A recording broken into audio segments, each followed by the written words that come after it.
కిష్కింధకాండం ये तो हमारी उम्मीद से परे जा रहे हैं। సౌత్ ఇండియన్ సినిమాల్లో ఒక్కో భాషా చిత్రాలవి ఒక్కొక్క విధానం. తెలుగు సినిమాలు ఎక్కువ శాతం కమర్షియాలిటీకి పెద్దపీట వేస్తే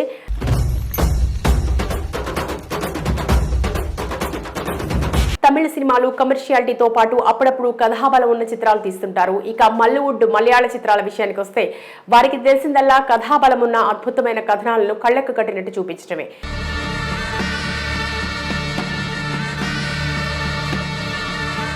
వారు తెరకెక్కిచ్చే 100 సినిమాల్లో 90కి పైగా సినిమాలు సహజత్వానికి పెద్దపీట వేస్తారు. మనుషుల జీవితాలను నిజ సంఘటనల ఆధారంగా అద్భుతమైన కథనాలతో తెరపై చూపుతారు.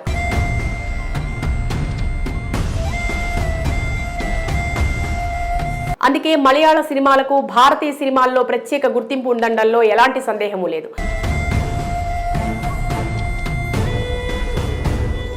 ఇదిలా ఉంటే ఎప్పటిలాగే ఈ మధ్య మలయాళ చిత్రంలో కిష్కింధకాండం పేరుతో సినిమా రూపుదిద్దుకోగా ఈ సినిమా అతి తక్కువ బడ్జెట్లో అతి పెద్ద విజయం సాధించింది.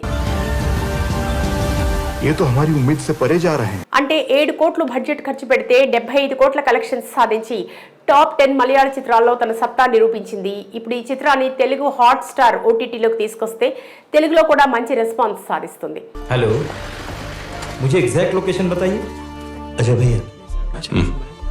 ఈ నేపథ్యంలో ఈ సినిమా కథా కథనాలు ఏంటో రివ్యూ ద్వారా చూద్దాం.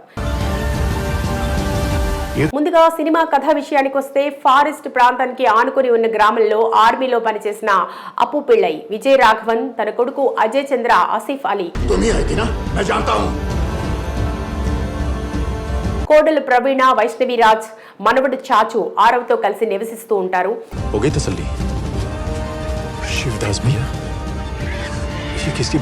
అజయ్ ఫారెస్ట్ ఆఫీసర్ గా పనిచేస్తూ ఉంటాడు. కొన్ని కారణాల వలన ప్రవీణ చనిపోతుంది. అనుకోకుండా చాచు కనిపించకుండా పోతాడు. చాచు గురించిన ఇన్వెస్టిగేషన్ కొనసాగుతూ ఉంటుంది. ఎలక్షన్స్ దగ్గర పడుతూ ఉండటంతో లైసెన్స్డ్ గన్స్ కలిగిన వాళ్ళంతా తమ గన్స్ ని తీసుకొచ్చి పోలీస్ స్టేషన్ లో సరెండర్ చేయాలని స్టేషన్ నుంచి అప్పుకి కాల్ వస్తుంది. रिवॉल्वर या पिस्तौल हो सकती है, वैसे भी ये एक छोटी गन. అయితే అప్పటికే అతని గన్ కనిపించకుండా పోయి చాలా రోజులవుతుంది. చివరి నిమిషంలో ఈ విషయాన్ని స్టేషన్ లో చెప్తాడు అజయ్. ఆ గన్ నుంచి ఒక బుల్లెట్ బయటకు వచ్చినా అందుకు వాళ్ళు బాధ్యత వహించాల్సి ఉంటుందని పోలీస్ ఆఫీసర్ హెచ్చరిస్తాడు. आर्मी से रिटायर हुए कितना समय हो गया? तूने बताया कि 3 साल पहले లైసెన్స్ రిన్యూ किया गया था. ఈ నేపథ్యంలోనే అపర్ణ బాలమురళిని అజయ్ వివాహం చేసుకుంటాడు. అర్ధాంగిగా ఆమెను ఇంటికి తీసుకుని వస్తాడు. తన మామగారు అప్పు పిళ్ళై మెమరీ లాస్ తో బాధపడుతున్నాడని ఆమె తెలుసుకుంటుంది. ये सवाल तुम्हारा है या फिर उनका? కనిపించకుండా పోయిన చాచు ఏమైపోయి ఉంటాడని ఆలోచన చేస్తూ ఉంటుంది. అలాగే తన మామగారి గన్ ఎలా మిస్ అయి ఉంటుందా అనే ఒక సందేహం ఆమెకి కుదురు లేకుండా చేస్తూ ఉంటుంది. అప్పు ప్రవర్తన ఆయన వ్యవహార శైలి అపర్ణకు అనుమానం కలిగిస్తుంది.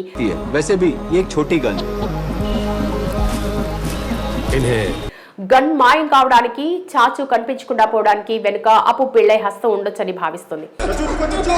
चच्चू के गायब होने से रिलेटेड आपसे कुछ शेयर कर सकती हूँ. ఆయన తన గదిలోకి ఎవరిని రానియకపోవడం, అప్పుడప్పుడు ఏవేవో వస్తువులు ఇంటికి దూరంగా తీసుకెళ్లి తగలబెడుతుండటం ఆమె అనుమానాన్ని మరింత బలపరుస్తాయి. అన్ని విషయాలు తెలుసుకోవడం కోసం ప్రయత్నిస్తుంది.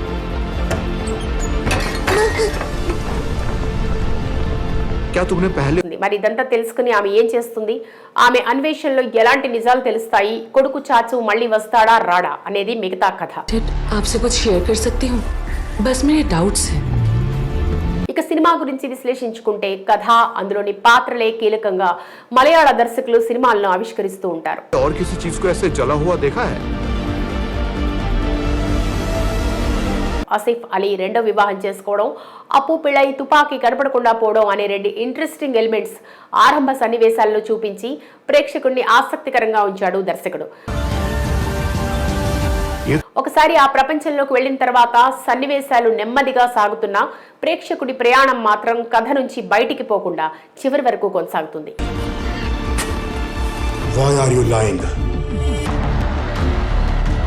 ఈ క్రమంలోనే అటు పోలీసులు ఇటు ఫారెస్ట్ అధికారులు పోయిన తుపాకీ కోసం సాగించే ఇన్వెస్టిగేషన్ సన్నివేశాలు ఆసక్తికరంగా ఉంటాయి.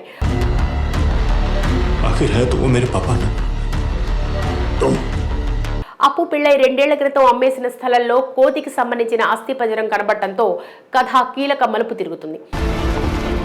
आप कुछ साल पहले यहाँ के एसएचओ थे ना। अब तो पिल्ला के गन लाइसेंस वेरिफिकेशन చివరి 20 నిమిషాల్లో వచ్చే మలుపులు ఒకవైపు థ్రిల్ పంచుతూనే మరోవైపు భావోద్వేగాన్ని కలిగిస్తాయి. हो गई तसल्ली शिवदास भैया. జీవితం ముందుకు సాగాలంటే నిజంతో పాటు అబద్ధం కూడా అవసరం అంటూ పలికే సంభాషణలతో సినిమాను ముగించే తీరు కట్టిపడేస్తుంది. आर्मी से रिटायर हुए कितना समय हो गया? तूने बताया कि 3 साल पहले लाइसेंस रिन्यू किया गया था. దర్శకుడు ఈ విషయంలో విజయం సాధించాడని అనుకోవచ్చు.